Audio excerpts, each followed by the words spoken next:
Finally, we come, what's called, to the jewel of the Archdiocese. And as I said earlier, these are jewels of special and different types. Some are jewels which are buried from ancient times. Some are jewels that are perhaps become big and shining because of certain priests, certain institutions, certain events in our diocese. And there are some new churches also which can be considered as the jewels of the Archdiocese. And one such church is St. Joseph Church, Lingarajapuram. A shining, it's in the hustle and bustle of the city, that there's no ground, there's no parking, but the people are flocking to this church of St. Joseph in Lingrajapuram.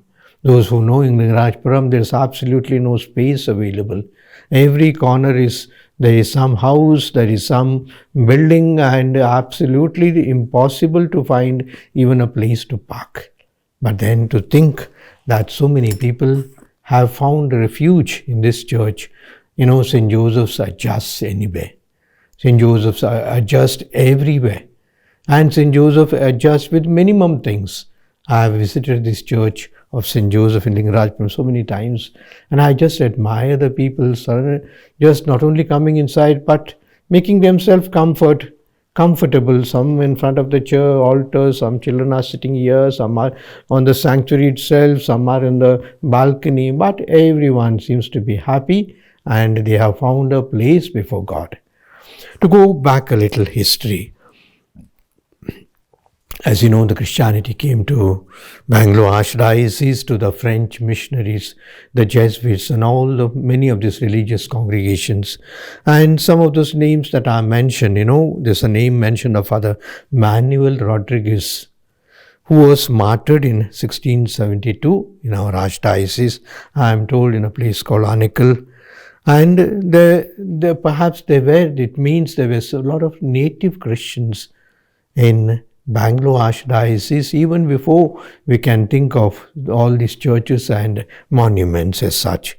And so the native Christians in nearby areas such as Kelamangala and Devanalli, and the families, perhaps there were not many as today, but small families, ancient families who spread everywhere.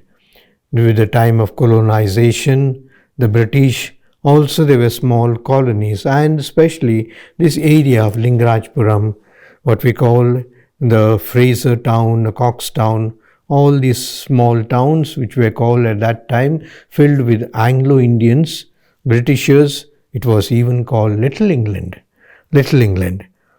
And we can think of St. Mary's Basilica, which took its root, place called Blackpally, 1702, St. Patrick's Church, 1844. So these were the churches which had people, and surely when the people increased, smaller places, smaller hutments and smaller slum areas also began to be inhabited by Christians. So Lingarajapuram was one such area which had a pocket of Christians, and many of them perhaps were also devotees of and frequented the Holy Ghost Church. But Archbishop Alphonsus Matthias was the first one who decided perhaps we need to have a special substation of these people of Lingarajapuram, and so he granted the permission to start this substation, which was earlier run by the Redemptorist Fathers, because the Holy Ghost Church was not very far. And from there, the priests came and served in this particular small hutment church. In the beginning, only Mass on Sundays. Morning there was the Kannada Mass. Evening there was the Tamil Mass once a week. But slowly people sort of desired together. Father Jacob Brito is remembered very much for having nurtured this particular mission into a parish. He requested Archbishop Bernard Morris that the people were increasing and it was time to form a parish.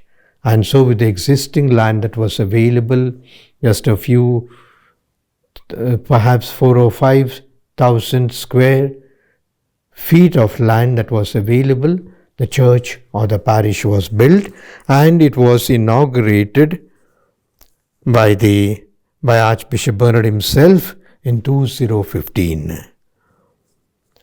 The parish became an independent parish, and after Father Jacob Brito, Father Vivian Moniz took over as the new parish priest. And once again, Father Vivian, a young priest, a dynamic, always looking out for action, always welcoming and approachable, and of course, always smiling. The children are so happy in his company. The youth always flock to his church and anything that he does. And he does so many things. He's also doing his legal studies in our Archdiocese. And to think that he has been able to have so many programs, Mission Sunday, Christmas and family get-togethers, Youth Day, Legion of Mary, and every participation joyfully enacted and joyfully celebrated in the parish. So therefore, I consider this as a very special and new jewel, new shining jewel, and perhaps a jewel that especially looking forward to the young and to the children as such as the future of the parish. I wish the parishioners of St. Joseph Church, Lingarajapuram all the well, along with your parish priest. Thank you.